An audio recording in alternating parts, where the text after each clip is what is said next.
আজকে আপনাদেরকে দেখাবো জনপ্রিয় অভিনেত্রী আরোহী মিম, অনন্যা ইসলাম এবং কি লামহা আনুশের মাসিক ইনকাম কত বা তাদের ভিতরে কে বেশি বড় লোক। তো চলুন বন্ধুদের বেশি কথা না বাড়িয়ে ভিডিওটি শুরু করা যাক। আর হ্যাঁ, চ্যানেলটি সাবস্ক্রাইব করে দিন। এখন বলা যাক আরোহী মিমের ইনকাম কত। দেখেন, নাটকে আরোহী মিম নাটক করে মাসে ধরে না, মানে সে প্রত্যেকটা নাটকের জন্য নেয় 30 থেকে 40 হাজার টাকা। মানে প্রত্যেকটা নাটকের জন্য সে 30 থেকে 40 হাজার টাকা নিয়ে থাকে। এবং কি তার আদার্স ইনকাম মানে স্পন্সরশিপ, ড্রেসের ধরেন প্রমোশন, এইগুলা থেকে মিনিমাম প্রত্যেক মাসে 2 থেকে 3 লক্ষ টাকা সে ইনকাম করে। এখন কথা বলা যাক লামহা আনুশকে নিয়ে।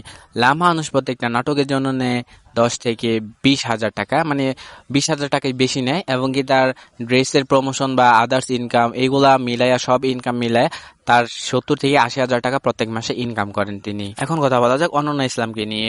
অনন্যা ইসলাম প্রত্যেকটা নাটকের জন্য নেয় 20 থেকে 30 হাজার টাকা, অর্থাৎ 20 হাজার টাকাই বেশি নেয় প্রত্যেকটা নাটকের জন্য।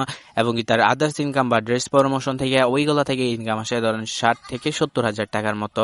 মানে লামহা আনুশের মতো সেই। আর হ্যাঁ, তাদের কোনো নিজস্ব গাড়ি বা বাড়ি নাই।